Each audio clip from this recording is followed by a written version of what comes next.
Everybody's going to see my beautiful face. Don't worry. I mean, we just got to make sure it's all nice and good to go so we can start. We took a week off. Happy holidays. Merry Christmas. Happy Kwanzaa. Yeah, whatever you're into, we're into it as well. And welcome on back to the Cheap Seat, which is a fantasy variation of the Second and Short podcast. I am your host, Tyler, and joined with always, our fantasy dynasty expert, Jason, over on the coast. Jason, real quick, summarize your holidays. How was it? I will let you know when I see my credit card statements how my holidays. It looked really good, but then of course, once those credit card statements roll in, I might be singing a different tune. Yeah, no, that's true. That's true. But whatever. You spoil the ones you love. Nothing wrong with that. And with all that being said, we are going to, and mine was okay. We're just gonna leave it at that. It was okay. It was good to go. It was okay. Yeah. Let's go ahead and jump on in with an intro moment talking about ourselves before we talk about some fantasy things that have happened this year, which really what we're going to discuss. We're going to talk about players that have overperformed their preseason ESPN PPR rankings and where they are currently. And if we think this is like one of these, Peyton Hillis seasons, or if this is something that we think might continue in a trend-wise for Dynasty football. So go ahead and start us off. We're each in a championship game this weekend. I actually just won a championship because I have a league that ends a week earlier than most leagues. Instead of ending in 17, it ends in 16. It's a 24-team league. There's 12 of us in America versus 12 people from the UK. I was the 6th seed. I beat 3, the 1, and the 2 on my way to a championship. And then I took down England, all for America, who was the number 1 overall player and scorer in the whole league. And I'm pretty happy and satisfied with that. So I've already got a little bit of cash in my pockets. I'm probably about even now. But let's talk about your current championship that you are preparing for and something that is on your mind when it comes to rostering. Well, I mean, I don't know if I can follow that humble brag, but I'll try. So get it for America. Yeah. America, fuck yeah. I mean, I'm squeaked by due to a lineup malfunction because, as I've stated multiple times in our league, I totally hate the app for my fantasy league. Don't ever use the app. It's terrible. Well, I was on the road. I was traveling on the road Christmas Day. I had to use the app. I had Connor in my lineup. Of course, he goes out about the time I'm out of service, trying to drive back to my house. Didn't know till I got home. But luckily, I squeaked by. Happy about that. So, yeah, I'm in one of my bigger money leagues with a few, owners that me and you share in the Sunday Fantasy League. So yeah, I mean, I squeaked by. I was really nervous because it came down to Monday night. I had the Saints D going up against Gaskins and Callaway. I was up about 15 points. I was a little nervous, but I squeaked by. I got to the championship. I'm happy.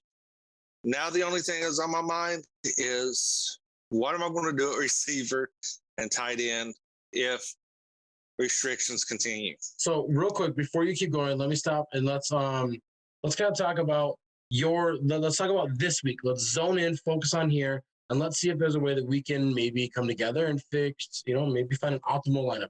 So quarterback, who are you locking in at quarterback for you? I've got Josh Allen. I mean, good to go. No questions asked. Okay. What about a running back? Who are your running backs that you're for sure going with? There's no questions about it. So I've got I'm running with Sony Michel and Joe Mixon. Okay. All right. Like an unlikely hero potentially, and the guy that is becoming what we all knew he could be. Now, what about at tight end? Who is your tight end that you're locking in? Don't worry about it. As long as COVID restrictions don't hamper me, it's going to be Travis Kelce. Kelce's locked in. All right. Now, the biggest question here, receiver, you're having an issue. So, right now, how many starting positions are we talking about that are left? You have 8. We have 1 quarterback. How many are left? We've got a flex and 2 receivers. So we have three positions that we're trying to fix here. Who is locked in at receiver? I got Lockett, and I have to play Beckham due to injuries to my top 2 wide receivers. So Lockett and Beckham are locked in, and now you're trying to decide on the flex spot between who? I've got right now it's between Singletary, or am I going to roll out, another tight end as Goddard or Ertz? So we're coming down to a tight end of Goddard, Ertz, or Devin Singletary. This is half-point PPR, correct? We talked about this off air? Yes, half-point PPR. And then you're going to run a situation where Buffalo's playing Atlanta. They're probably going to be rolling. They're like 13-point favorites, probably going to be stomping them, so maybe they'll be running the ball late. It seems like Singletary is kind of really taking off with the lead here. And then the tight end matchup, realistically, that could come down to like usage in the red zone. Ultimately, it's not, to me, Singletary is probably the safest bet for you. Just the way that we've seen Goddard getting used the past couple weeks, and same thing with Ertz, who did okay, but he's not like dominating without Hopkins around. Yeah, and right now I've got Singletary plugged in because right now, personally, I have a vendetta against Goddard because he did cost me a championship. Mm-hmm. Because at last minute, I plugged him in over St. Brown. I lost by 3 points. You live and learn. You always trust your gut. Never second guess yourself. So right now, I do got Singletary plugged in. So, and based on the matchup, I'm currently a 10-point underdog. See, I think that is I think it's the safest thing to do. There's upside of touchdowns with the other two, the dead tight ends. But I just think in a game that Buffalo should be rolling pretty early, Singletary could see 18 plus, touches this game. I sure hope so. I hope I hope I at least get a touchdown out of him. I mean, a touchdown and 50 yards, I consider that a win in usage for him. Well, I mean, your roster sounds really good. There's obviously some studs, and we're actually going to have some cross lineups over here talking about my lineup as well, which let's go ahead and jump on in. So a league that we share with some of the league mates in the league that you're in a championship with. I, unsurprisingly, am in the championship. As the number 1 team all year, outscored the next closest playoff team by like 300 points. Here's the thing. I run a couple leagues. In all the leagues that I ran, which is 4 leagues that I'm the commissioner in, I was either a 1 or a 2 seed in all 4 of my own leagues that I run. 2 of those I had a first round bye. 2 of them, they're bigger playoffs, so I had to play in the first round. My first playoff matchup in every league that I run, I lost. I was a 1 or a 2 seed, same thing. I outscored a lot of teams.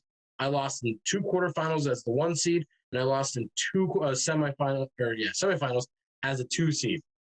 So I was expecting to just not win. And thankfully, Terry Mclorn got 2 catches at the very end of that pitiful Washington-Dallas game, and I won by 2.5 points. And now I'm here. So let's talk about what I got locked in, and I'll let you kind of help me decide my final spot. Josh Allen's locked in at quarterback. There's no question over there. I don't have another option anyways in this Dynasty League. At tight end, I'm going to double down, and I'm going to play both Kels and Kittle. I think that's just very safe options for me in this situation. And they're locked in. And then at running back, I'm locked into Jonathan Taylor and Najee Harris as being guys that I think are in.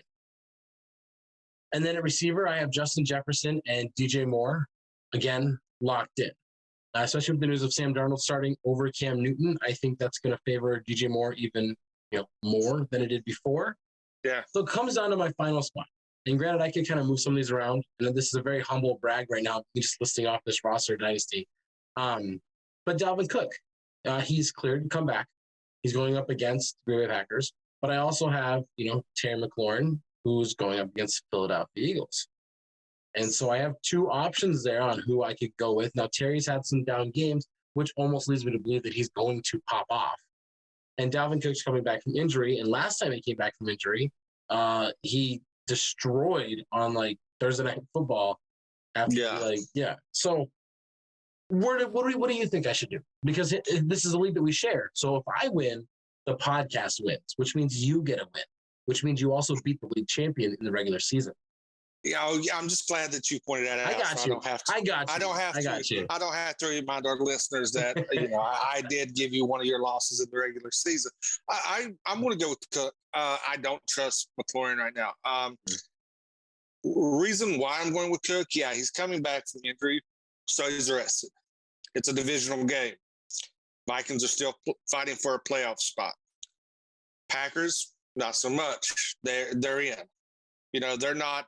They might not be going wholeheartedly. They've already, they might not roll, their best efforts out per se, because they want to, you're late in the season. You're already locked in the playoffs.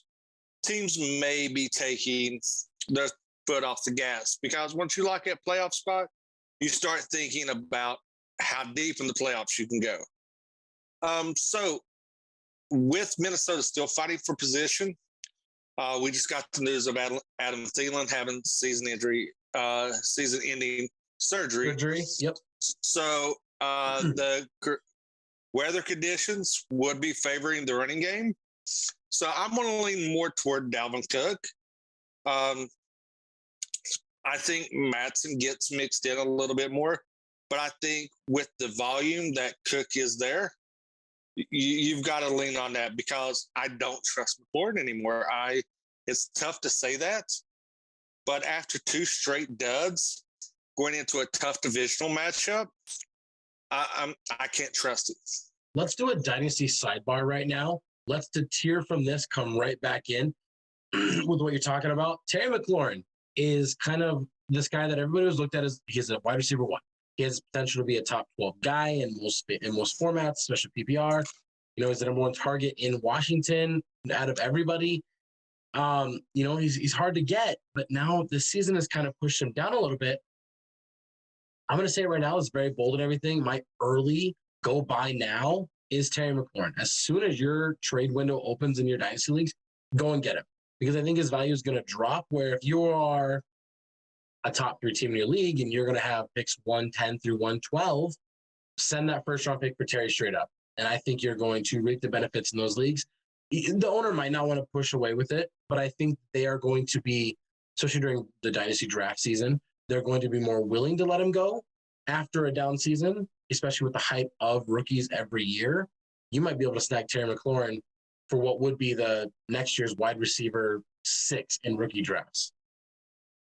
Yeah, and I fully agree with that. I think that a lot of people, that depended on him late in the season may have that bitter taste. So they may be wanting to move him due to the disappointment late in the season. And now let's transition right back in. You said yours. In my matchup, I'm favored by 21 points, which kind of scares me a little bit. But thankfully, I am getting Jonathan Taylor in a championship off of his lowest scoring week of the year. I just had Kels, who was out last week as well. Yeah. And he's got T. Higgins, coming back in, who just had his greatest game that he'll ever have in the NFL. So he's probably going to come back down. So hopefully the scales tip my favor, but he's got a lot of guys that, that scare me. Saquon Barkley, Michael Carter, Antonio Brown, Hunter Renfro, really scary. But that's our matchup that we got going on. Let's go ahead and get rid of this. Anybody listening right now, be sure to hit that subscribe button down below, follow along, like us on all of our fantasy platforms. Let's talk about what you guys can get out of this more so than what we are going through. They're sharing our experience with you. And we're going to talk about a player at each position that has vastly outperformed their preseason ranking based on ESPN's own little top 300 PPR. Now, with them being top 300 PPR, there's only so many players they can include, but that kind of shows you where the value is going to be here. We're going to talk about if these trends are, like I said, a Peyton Hillis type thing, or if it's going to be something that we think can maybe continue within range. Let's start at tight end. So at tight end, we have the current tight end for Dalton Schultz, the Dallas Cowboys. He was ranked preseason as the tight end 35, not even the number one tight end on his own team. His current stat line right now is 69 catches, 733 yards, and 6 touchdowns off of 91 targets. He has outscored Kyle Pitts, Dallas Goedert, Mike Gesicki, TJ Hawkinson, injury. Do you think Dalton Schultz, and I'm not saying maintain tight end 4, but let's say tight end 10 going forward, is this a one-time thing? Or do we think that he is a guy that you can go out and get as a top 10 tight end? I think he's going to be a top 10 tight end. I think this season proved that he has made that step forward. He's got a great chemistry with Dak, which is a great thing. Dak relies on him a lot, trusts him a lot in key situations. So, and that's what you want from your tight end. You want that chain mover. You want that safety valve. So, yeah, I honestly believe, Jarwin could come back, but he's coming back from a serious injury. Mm-hmm. You know, he's missed 2 seasons. This is where you could see him move to the next level and assume that tight end 1 in Dallas and, you know, be a good, solid plug and play on any fantasy team going forward. So when we look at the totals, now we have to remember that Michael Gallup has played 8 games this season. So there's been times when Schultz can benefit. I mean, Schultz has played the most games out of any pass catcher for the Dallas Cowboys. But like I said, he has 91 targets that he's received right now. Out of 571 attempts, he is almost at a 15.9% target share, which is fantastic, especially for a position that you need that volume. And I think how many targets he's getting a high number of receptions. He's seeing good red zone looks. He's a guy that can create separation, but on top of that, he's got like 38 first downs this year, which means that on third down, he's a guy that Dak trusts. And I think with the uncertainty of what's going to happen with Michael Gallup going forward, Amari Cooper, we don't know. These guys, I feel like the Dallas Cowboys wide receiver room is going to change, and Schultz might maintain a consistent. I think top 10 tight end, absolutely going forward. Go and buy him as such. Don't buy him at top 4, though. But if you can buy him as top 10, lay a ranking down in front of somebody and be like, these guys are all better, but I like him here, you might be able to buy him at that value. And that's the way to go. And if you drafted him before that, good on you. Now let's talk about, we're going to jump back and forth in these positions.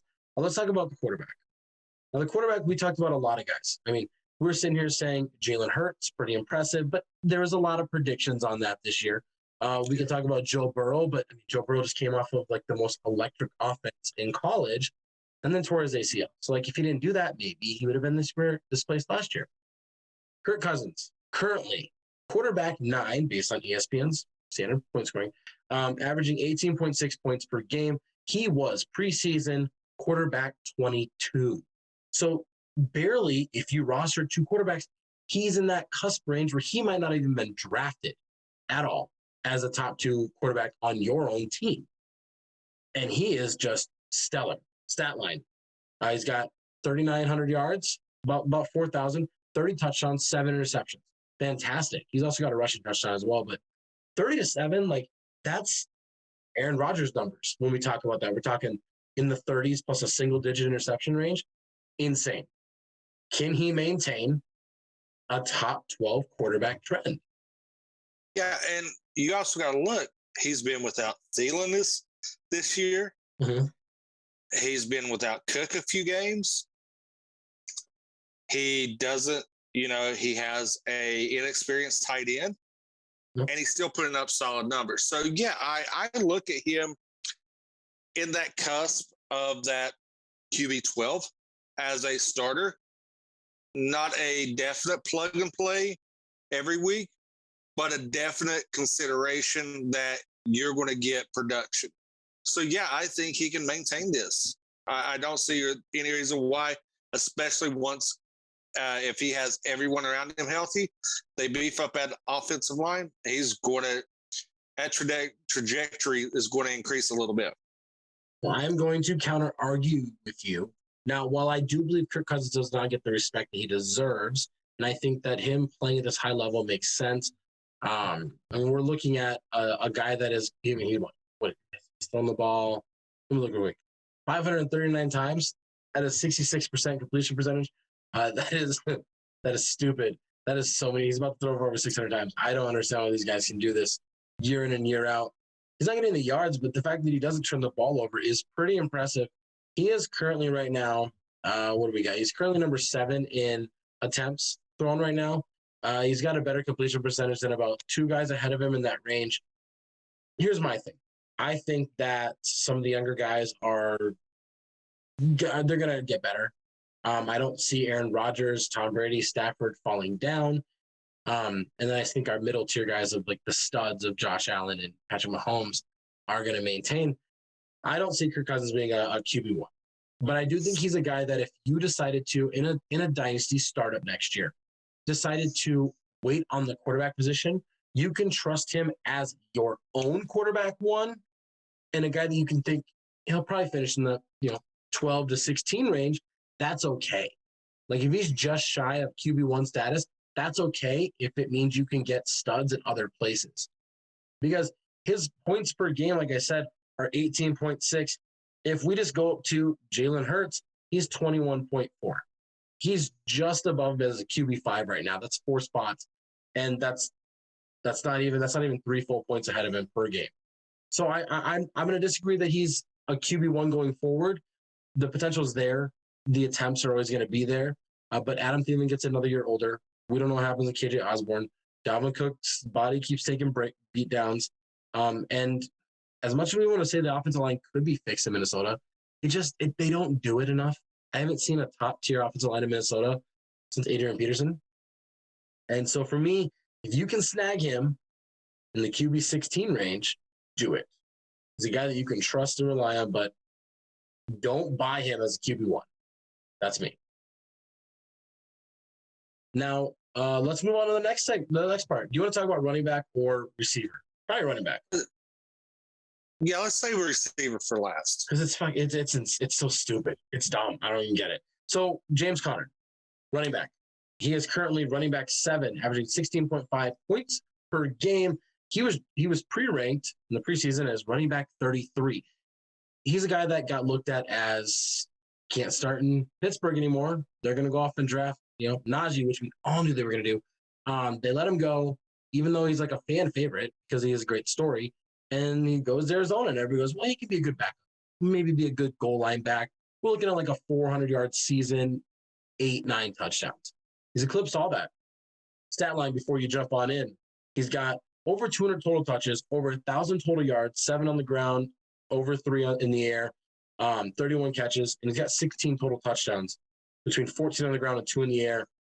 He has taken advantage of Chase Edmonds not being this healthy, reliable guy and just the guy that you can just give the ball in the red zone and he's probably going to score a touchdown. Can he maintain a top 15 running back status going forward? Yeah, because I don't look for Edmonds to be there. I look for Connor. He's still relatively young. He's not on that cliff of running back, diving off just yet. I think next year, I think he could be a running back 1 with a top 12 stat line. You would draft him. You would draft him as a top 12 running back pick. You would do that. I mean, if I'm on the back half of my, depending on where I'm at, I mean, I could take him at a 12, depending on how the draft falls. Yeah, I mean, because you could, if you're sitting at 12 and you've got the turn, I feel safe taking him at 12 and grabbing, someone at 2-1. I mean, he's one of those players that I could draft as a centerpiece of my team. I feel that. That's crazy. I'm not. Well, you can do what you want to do, but I think that's very bold. Well, I bring the spice occasionally. You do. Well, so here, let's do this real quick. Let's play it because let's actually find out where you definitely would put it. So let's just start up. Over Jonathan Taylor. No. Okay. Over, let's just go Joe Mixon. I'd put him in the conversation. But would you draft him over Joe Mixon? Yeah, I would take him over Mixon. Okay. What about Nick Chubb?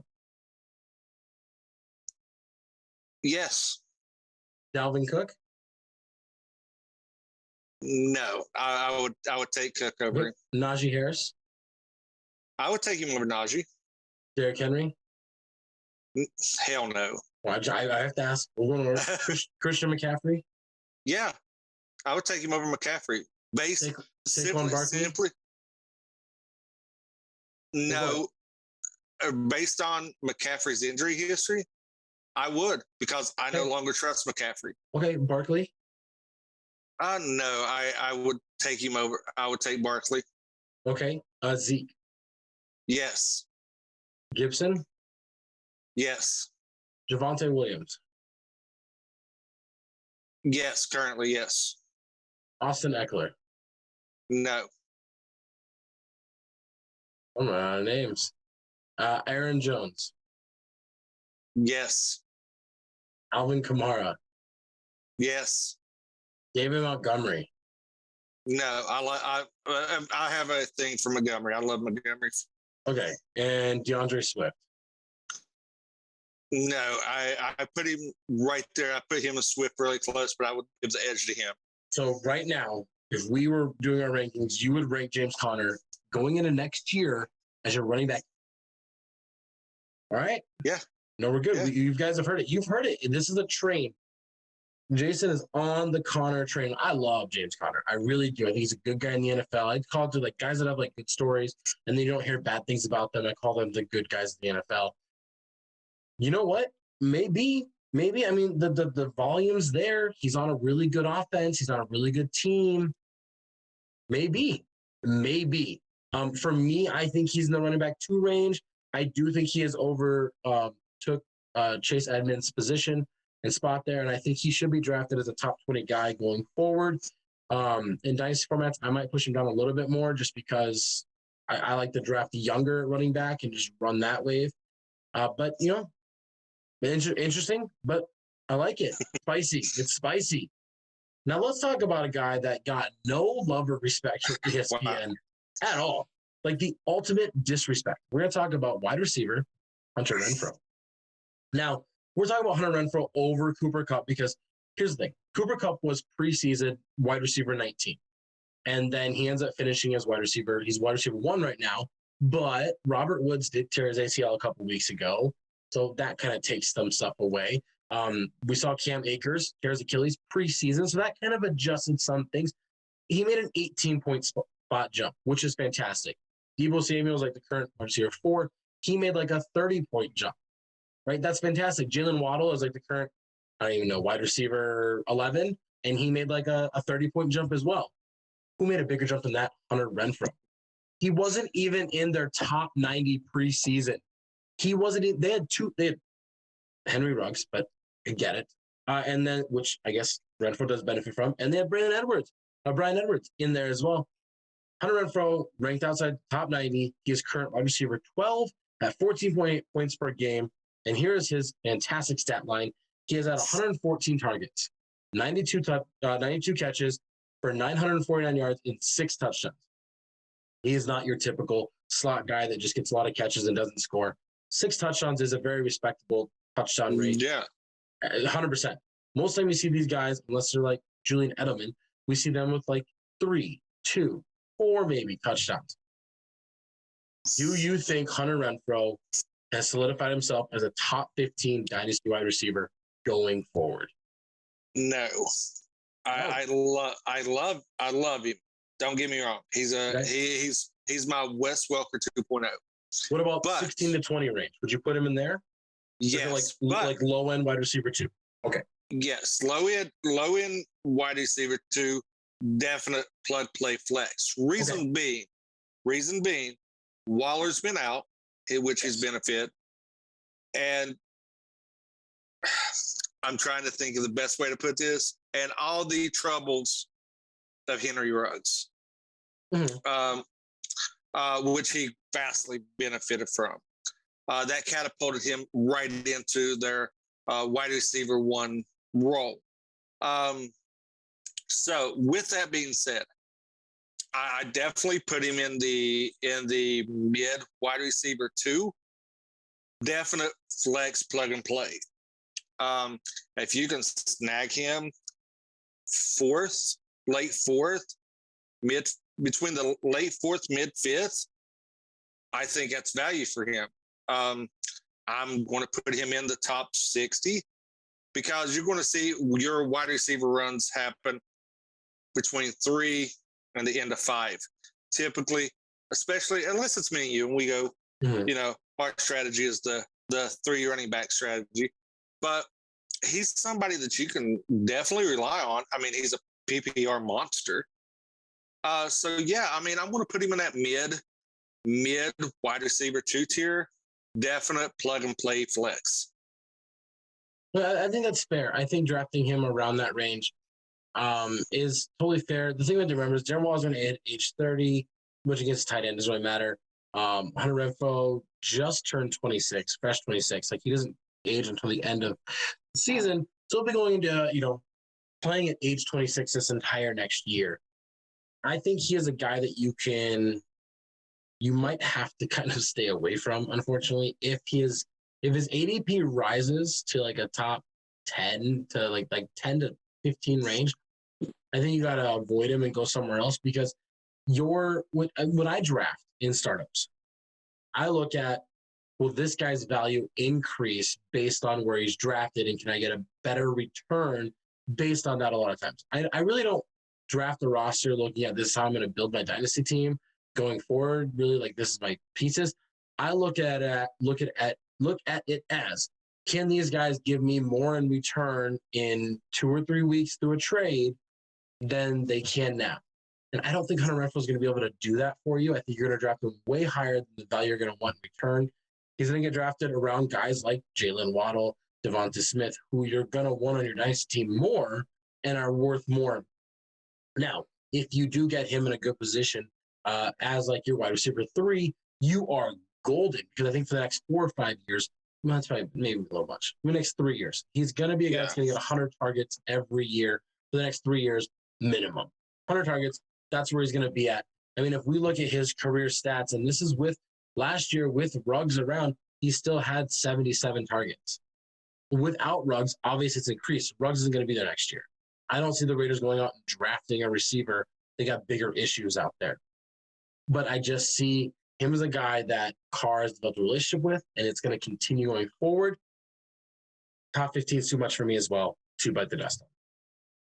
Right. Now, I'm just going to throw some names out there to see where you put him, because these are some players that I see that I would take him over, and I just want to get your thoughts. Okay. OBJ. Yes, I take Renfro over OBJ. I agree. Jerry Jeudy. Yes, I would. I'm not a Jerry Jeudy fan. Okay. Too many drops. Okay, definitely. Michael Gallup. Yes. Okay. But then that really depends. If Michael Gallup goes into free agency and lands in a really good spot, I think Michael Gallup has phenomenal talent. Okay. Juju. Yes. Yeah. Yeah, I agree. Chris Godwin. No, I'd still take Godwin over him. Even though Godwin's injury right now. I disagree. Godwin is a much better receiver. And I don't think it's close. And one more, I want to hit you right where it hurts. DJ Moore. No, I'd still take DJ Moore over Hunter Renfro, because I think DJ Moore's 2 years younger. I think DJ Moore, wherever he goes, is always going to be, but he's never going to get touchdowns. It's the only problem with DJ Moore. But I think they're the exact same type of player where they're going to get mass amount of targets and they're like a fan favorite on their team for any quarterback. But I think DJ Moore being younger would give me the pull on him. Not necessarily because I'm a Carolina fan, just the age gap right there is something that I would significantly outweigh it. All right. So out of everybody, do you put all those people close to him in rankings? The people I said I would take over him, I put just above him. a little bit. Okay. The people I said I wouldn't take, most of those guys I think are significantly below him. Like I think Juju's around like 30 and OBJ is below 30 at this point. Dynasty, because we're talking dynasty value. Yeah. Yeah. Yeah. So that's where I'm at. Yeah. So, I mean, I agree with 90% of that. That's why I wanted to get your take because there are some players on there that people love by name recognition only. And, you know, just like ESPN, they don't show the love that he deserves. Looking right now, 18, 19, 20, 21, 22, 23. I've got him right about 27. Right now, I got 23 players I would take over him right now that I would take over him. And that's not even including these brand new rookies that are going to come into this next year. So Renfro for me is probably going to be a guy that I wouldn't take until he's the wide receiver 24 to 30 range before I even touch him. But I would know that if I got him in that range, I'm getting it. He's going to produce more than where I'm going to get. So in that case, his value is going to be fantastic for you. But if you see him rising up ranks and he's like ranked as like wide receiver 16, stay away. I fully agree. That's going to do it for us on our New Year's Eve episode. Oh my gosh. It's coming out on New Year's Eve? No, it's Friday. Whatever. If you're listening to this on New Year's Eve, this is what it is. And these are our last takes of 2021. Simple technically, it's New Year's Eve as we are recording this. Maybe they listen to it on Friday. Maybe they listen to it on Friday. You know, whenever you listen to it, you know, we do wish you the happiest of New Year's and the best holiday season possible. And hopefully most of you fantasy owners are ringing in 2022 with a championship in your hands or just in your mind if you guys don't actually have a trophy, and hopefully lots of money as well. And if you are not in these championship situations, dynasty leagues, I'm going to tell you now, right now, as soon as we're done recording this episode, I'm going to go over every dynasty league that I failed in, and I'm going to write down what I need to get better and not fail next year. And then when 2022 comes around, I'll have my list in front of me and ready to go. And I advise all of you do the same. As always. And I want to throw something out there. And if anybody's listening that has an orphan team, hit us up. I mean, we might tag team the team. Yes, that is what we're going to do. We are going to join a league together and manage together. Yes, we are going to do that. We if you got an orphan team, hit me and Ty up. We'll take a look, and you know, you might get a shout out on the podcast. And be on the lookout because this offseason, we'll talk about it now, but we'll bring it up as we get closer. But we are going to do a type of listener league or like a podcaster league type thing with other people in the community. And we're going to be talking about that as well and using that as reference data for people that are deep diving, studying, and also want to talk about Dynasty as well. As always, subscribe, like this video, follow us along, comment down below your championship teams or how many trophies you've already won so far. And as we said, best of luck or time to retool, get off your ass, figure it out. Thanks for listening. See you guys in 2022.